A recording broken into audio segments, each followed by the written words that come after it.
வேலூரில் தொடர்ந்து பெய்து வரும் கனமழை. இரவும் பகலும் பாதுகாப்பு நடவடிக்கைகளை மேற்கொண்டு வரும் வேலூர் சட்டமன்ற உறுப்பினர்.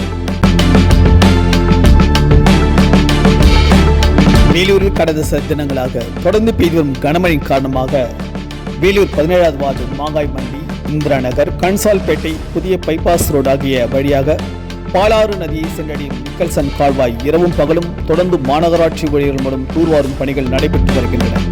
மேலும் ஆங்காங்கே குடியிருப்பு பகுதியில் உள்ள வெள்ள நீரை மின் மோட்டார்கள் மூலம் நீர் வெளியேற்றும் பணிகளை வேலூர் மாவட்ட ஆட்சித்தலைவர் திருமதி சுப்புலட்சுமி IAS அவர்கள், வேலூர் சட்டமன்ற உறுப்பினர் கார்த்திகேயன், வேலூர் மாநகராட்சி மேயர் திருமதி சுஜாதா, வேலூர் மாநகராட்சி ஆணையாளர் திரு லட்சுமணன் ஆகியோர் வெள்ள தடுப்பு நடவடிக்கைகளை பார்வையிட்டனர். மேலும் வெள்ளத்தால் பாதிக்கப்பட்ட பகுதிகளில் இரவு மின் விளக்குகளும், ஒவ்வொரு வீட்டிற்கும் தினந்தோறும் தண்ணீர் கேன்களும், முகாம்களில் தங்க வைக்கப்பட்டுள்ள மக்களுக்கு தேவையான அனைத்து வசதிகளும் செய்து தர வேலூர் சட்டமன்ற உறுப்பினர் கார்த்திகேயன் அவர்கள் வேலூர் மாநகராட்சி அதிகாரிகளுக்கு உத்தரவிட்டார்.